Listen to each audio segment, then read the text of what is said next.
Good morning student. हमने पिछली class में जो गुणधर्म और संक्रिया देखी थी उनसे संबंधित हम आज क्या करेंगे, प्रश्न करेंगे। ठीक है, गुणधर्म देख लिए थे, 10 तो गुणधर्म थे और 3 संक्रियाएं देखी थी। अब उनसे संबंधित प्रश्न करते हैं। तो इस प्रश्नावली में आप एग्जाम्पल निकालना। जैसे मैं प्रश्न कर रहा हूँ, हम इस प्रश्नावली में पहले प्रश्न करेंगे और फिर एग्जाम्पल करेंगे ताकि आप एग्जाम्पल निकाल सको। ठीक है, तो देखते हैं प्रश्न संख्या 1 क्या है। एग्जाम्पल भी करवाएंगे, ऐसी बात नहीं है कि एग्जाम्पल नहीं करवाएंगे, एग्जाम्पल भी करवाएंगे। पहले प्रश्न करते हैं ताकि आपको टाइम मिल जाए एग्जाम्पल निकालने के लिए। ठीक है, तो पहला प्रश्न देखिए क्या है। ये तो 4.1 जैसा ही है।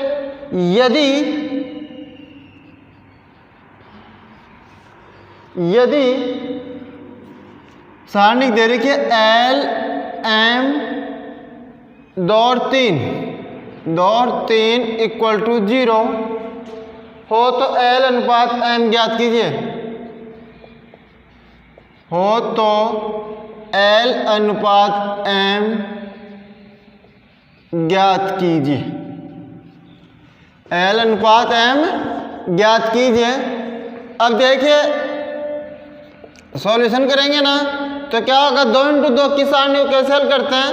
अग्रक विकर्ण माइनस पश्चिम विकर्ण के अवयवों का गुणनफल करते हैं तो क्या आ जाएगा 3L minus 2M equal to 0। 3L equal to क्या हो जाएगा 2M। L upon M equal to क्या हो जाएगा 2/3। तो L अनुपात M क्या आ जाएगा आपका 2:3 आ जाएगा। ठीक है, दूसरा प्रश्न है, पहला और दूसरा 4.1 जैसे हैं। क्वेश्चन संख्या 2,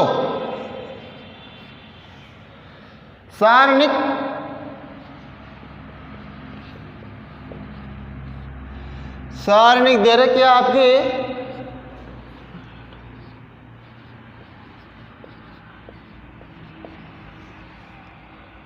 189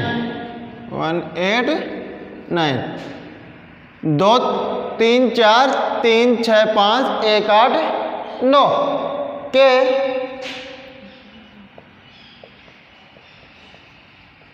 द्वितीय पंक्ति के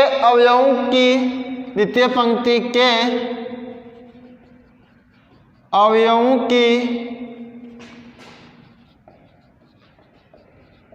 उपसारणिक लिखिए। द्वितीय अवयवों की क्या लिखनी है आपको, उपसारणिक ज्ञात करनी है। तो उपसारणिक क्या होती है, आपको द्वितीय अवयवों की उपसारणिक लिखनी है केवल। तो द्वितीय पंक्ति के अवयवों की द्वितीय पंक्ति का अवयव A21 मतलब ये गया और ये गया तो क्या आ गया 3 4 8 9। क्या आ गया 3 4 8 9। इसका क्या आ गया F।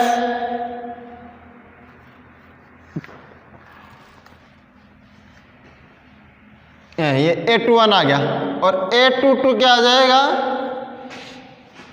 A22 ये एलिमेंट है तो ये स्तंभ गया और ये पंक्ति की तो 2 4 1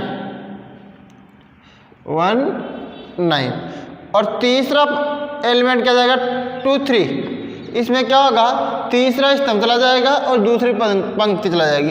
तो 2 और 3 और 1 और 8 2 और 3 1 और 8 समझ में आ गई। 2 और 3 और 1 और 8 क्या आ गया, ये एलिमेंट आ गया। ठीक है ना, 2 और 3 1 और 8। तो आपको क्या करनी है, दूसरी पंक्ति के सापेक्ष अवयवों का क्या करना था, दूसरी पंक्ति के सापेक्ष अवयवों की उपसारणिक लिखनी थी। लिख दी, इतना ही प्रश्न पूछ रहा था, सेकंड वगैरह नहीं पूछ रहा था। ठीक है, अब देखिए तीसरा प्रश्न। तीसरा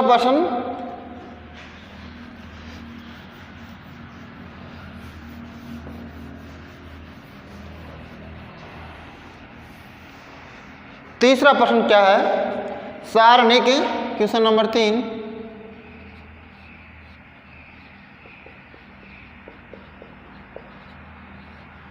सारणी 13, 14, 15, 16, 17, 18, 19, 20, 21, 19, 20, 21 का मान ज्ञात कीजिए। का मान ज्ञात कीजिए। इसका मान ज्ञात करना है। इसका मान अगर आपको गुणधर्म और संक्रियाएं नहीं बताता तो आप इसका प्रसार करके क्या करते थे, मान ज्ञात करते थे। ठीक है, प्रसार करते थे और इसका मान करते थे। किसी भी पंक्ति या किसी भी स्तंभ के सापेक्ष आप इसका प्रसार कर सकते हैं, मान आपके वही आएंगे जो आपको पहली पंक्ति के सापेक्ष प्रसार करने पर प्राप्त होगी। अब हम इसको गुणधर्मों से करेंगे। कि गुणधर्मों से कैसे करेंगे, कि गुणधर्मों का यूज करेंगे और संक्रिया लगाएंगे। ठीक है, तो देखिए सॉल्यूशन में given that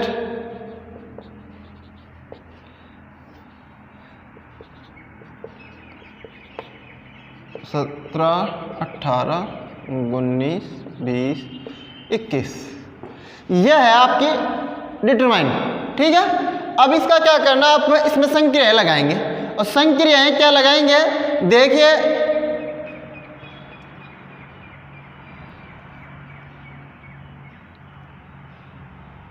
C1 tends to C2 tends to C2 tends to C2 minus C1, C2 tends to C2 minus C1।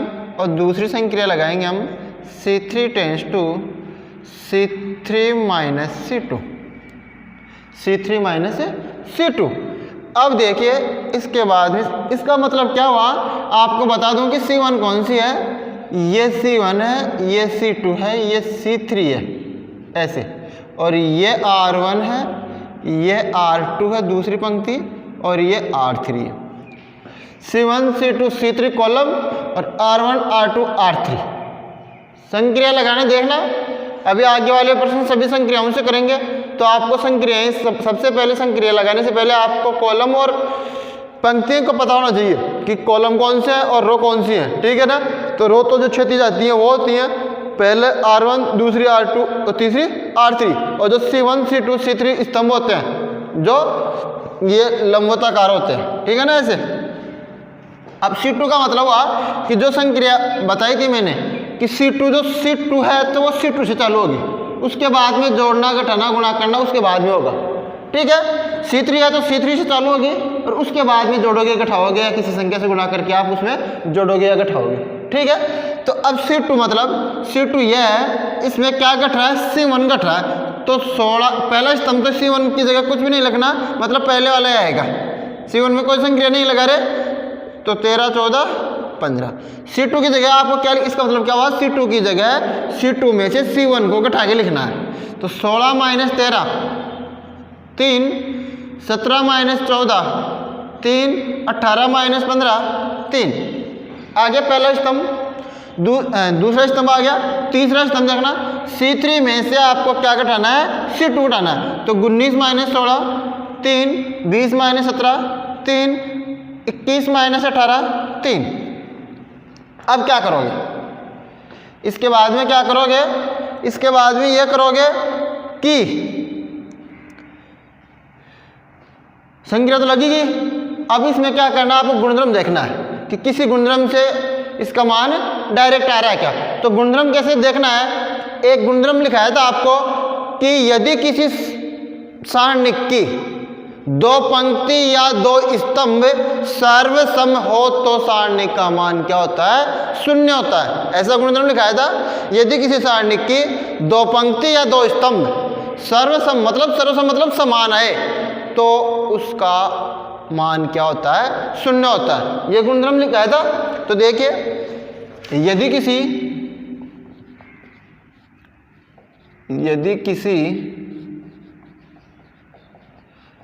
सारणिक की 2 पंक्ति या 2 स्तंभ सर्वसम हो तो सारणिक का मान शून्य होता है।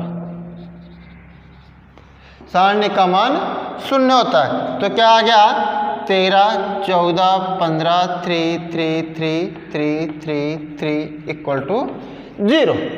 ठीक है, ये हो गया आपका प्रश्न। ठीक है, तो इसका मान क्या आएगा, सारणी का 0 आएगा। तो आपको गुणधर्म लगाने आने चाहिए।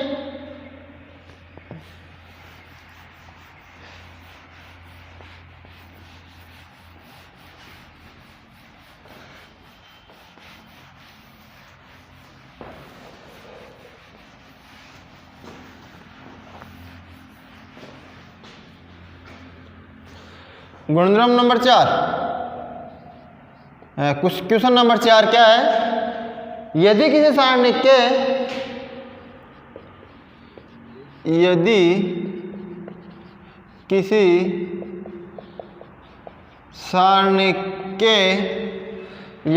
सारणिक के प्रथम व तृतीय स्तंभ को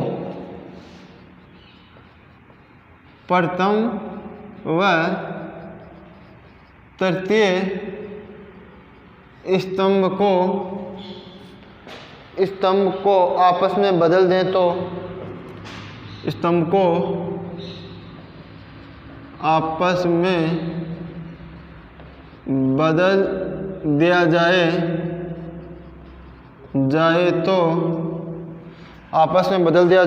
तो सारणिक के मान पर क्या प्रभाव पड़ेगा। बदल दिया जाए तो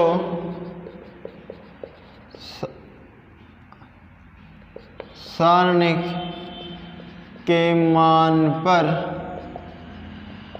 क्या प्रभाव पड़ेगा। यदि किसी सारणिक की प्रथम और तीसरे स्तंभ को, प्रथम एवं तृतीय स्तंभ को आपस में बदल दिया जाए तो सारणिक के मान पर क्या प्रभाव पड़ेगा। तो सारणिक के मान पर यह प्रभाव पड़ेगा कि उसका चिन्ह बदल जाएगा।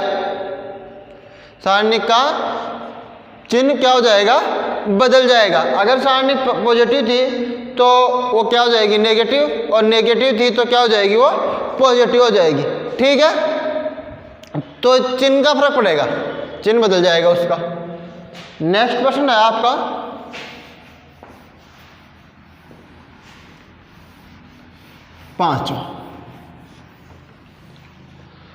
पांचवा क्वेश्चन है, सिद्ध कीजिए कि, क्वेश्चन नंबर 5। अब यहाँ से आएगा भाई, क्वेश्चन नंबर 5 से आएगा एग्जाम्पल, और 5 के बाद के और विविध में जितने भी जो प्रसार वाले हैं या गुणधर्मों वाले हैं संक्रिया लगा करके, उनमें से 3 नंबर का एक प्रश्न आता है। तो 5वां क्वेश्चन देखिए, सिद्ध कीजिए कि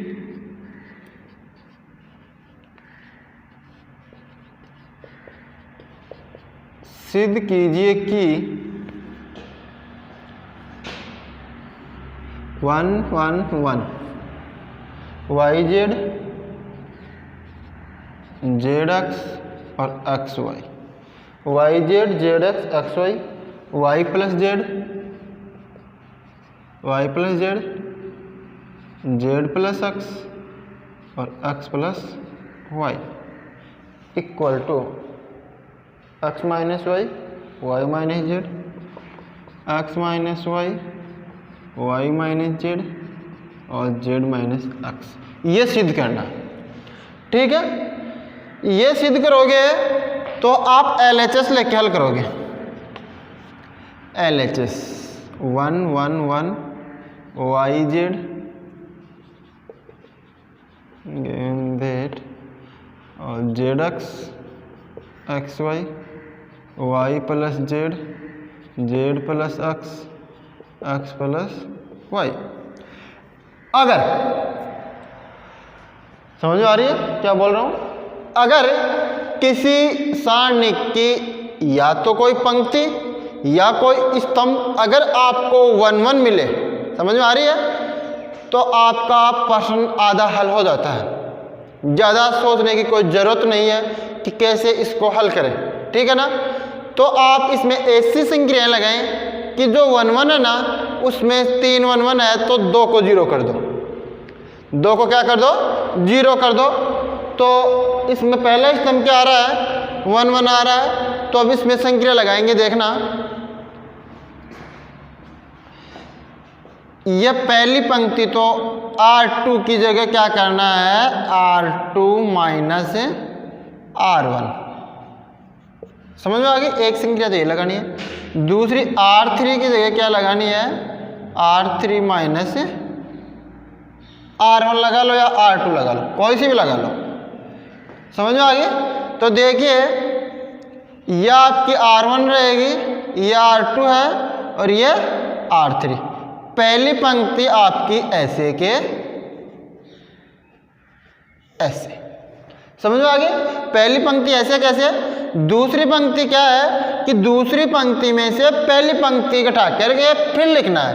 तो 1 माइनस 1 तो 0 आ गया, दूसरी में से पंक्ति घटाएंगे क्या Z X minus Y Z, तो जेड तो कॉमन आ गया और एक्स माइनस वाई, तो जेड कॉमन आ गया एक्स माइनस वाई, और ये आ गया Z plus X minus Y minus Z, तो जेड से जेड कट गया और यहाँ क्या आ गया एक्स माइनस वाई आ गया।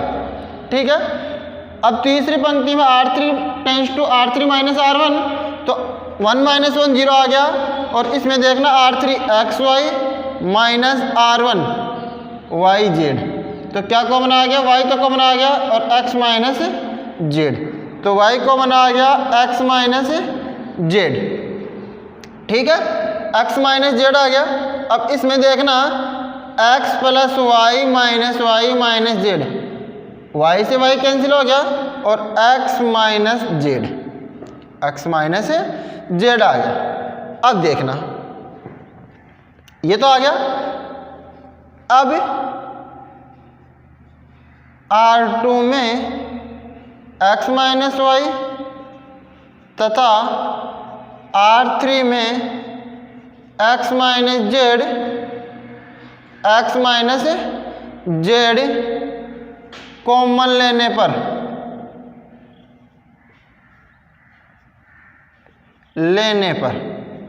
तो देखिए क्या आ गया बाहर X minus Y, X minus Z, X minus Y, X minus Z, 1 0 0 Y Z, Z Y, Y plus Z 1 1। ठीक है, अब प्रथम पंक्ति के प्रथम स्तंभ के सापेक्ष प्रसार करने पर, प्रथम स्तंभ के सापेक्ष प्रसार करने पर X minus Y, X minus Z 1, ये गया और ये गया, तो क्या आ गया Z minus Y, Z minus Y आ गया, आगे वाले क्या जाएंगे 0। अब इसमें से माइनस कॉमन लेता हूँ और इसमें से माइनस कॉमन लेता हूँ, तो जो सिद्ध करने वाला है ना वो आ जाएगा, तो माइनस को माइनस माइनस क्या हो जाएगा प्लस हो जाएगा, और क्या आ जाएगा एक्स माइनस वाई, यहाँ से माइनस कॉमन ले लिया तो वाई माइनस जेड, और यहाँ से माइनस कॉमन लिया तो जेड माइनस एक्स, तो वो कॉमन लिया वो तो क्या हो गया माइनस माइनस प्लस हो गया, और जो आपका सिद्ध करने वाला पार्ट था RHS वो आपको मिल गया। ठीक है, संक्रिया लगाई 1 1 आ जाए, कोई भी स्तंभ या कोई भी पंक्ति 1 1 आ जाए तो आपको 2 को 0 करना है और फिर प्रसार कर देना है। जिस पंक्ति या जिस स्तंभ में 2 शून्य आ रहे हैं उसी के सापेक्ष आपको क्या करना है प्रसार करना है, ताकि आपको ज़्यादा कैलकुलेशन ना करनी पड़े। ठीक है ना, तो छठवां क्वेश्चन देखिए,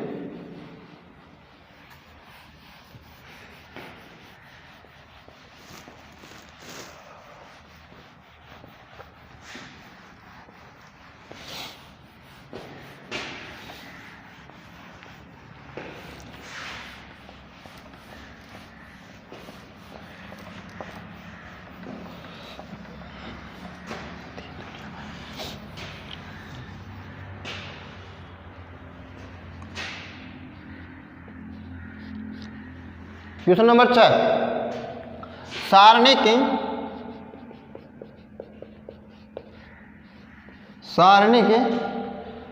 0 b square a 0 b square a c square a square b 0 c square b a square c b square c 0 a square c b square c 0। तो पहली रो तो क्या है, 0 b square a c square है, a square b 0 c square b और a square c b square c और 0 का मान ज्ञात कीजिए, का मान ज्ञात कीजिए।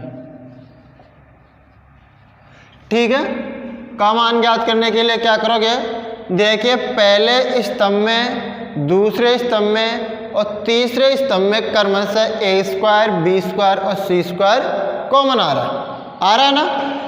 तो सॉल्यूशन में करोगे आप कि प्रथम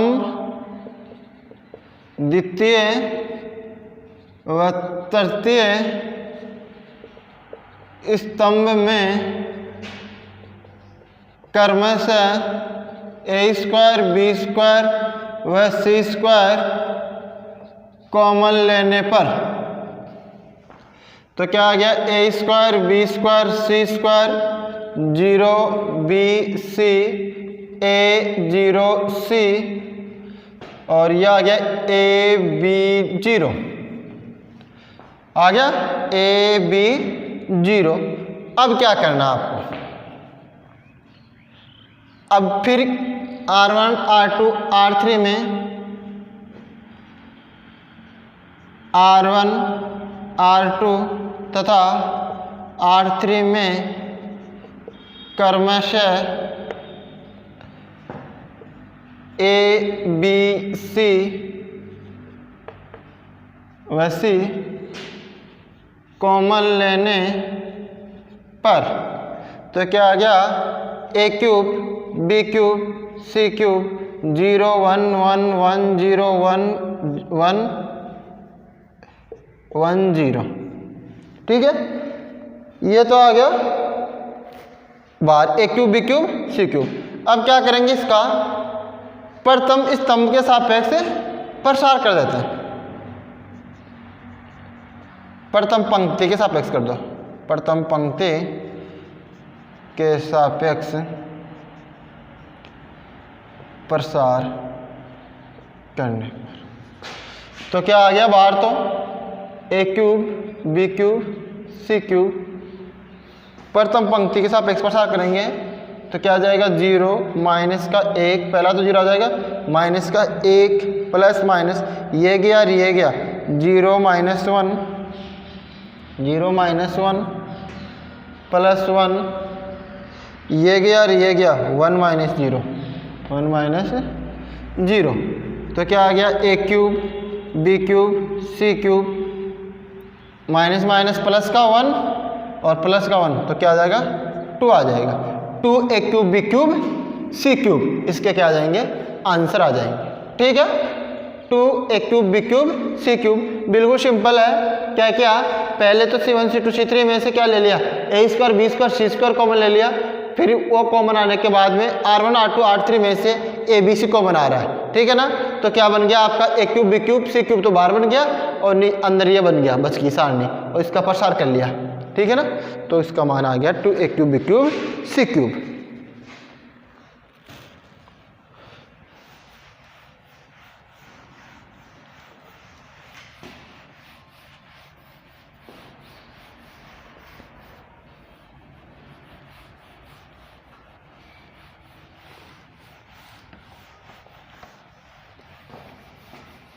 क्वेश्चन नंबर 7,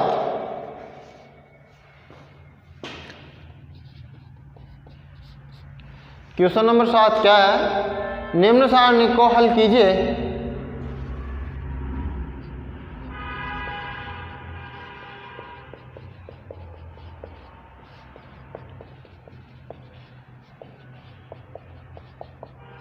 हल कीजिए। निम्न सारणी को क्या कीजिए, हल कीजिए।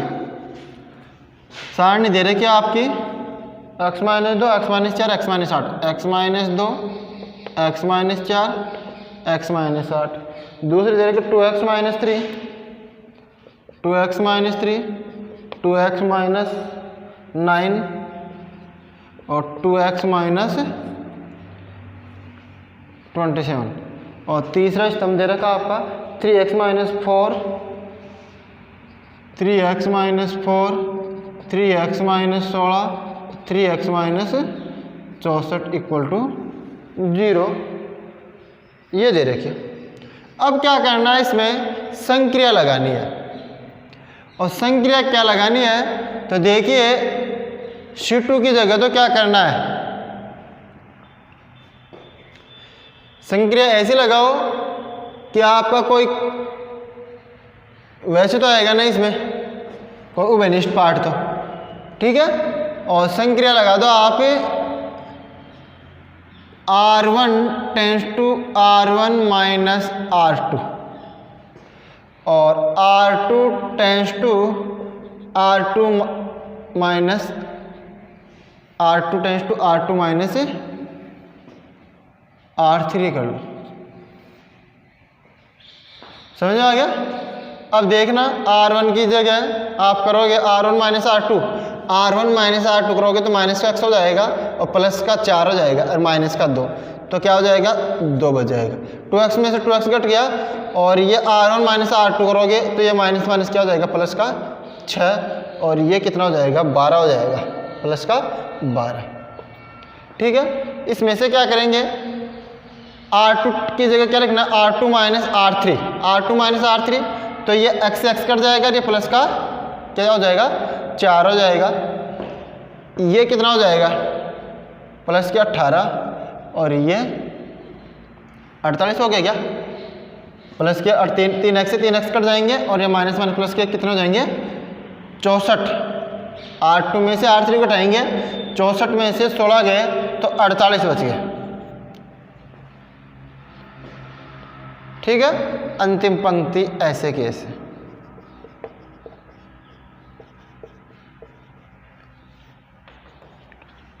अब पहली पंक्ति में क्या आ रहा है 2 कॉमन आ रहा है, इसमें कितना आ रहा है इसमें 2 कॉमन आ रहा है, तो 2 और 2 4 तो 12 हो गए।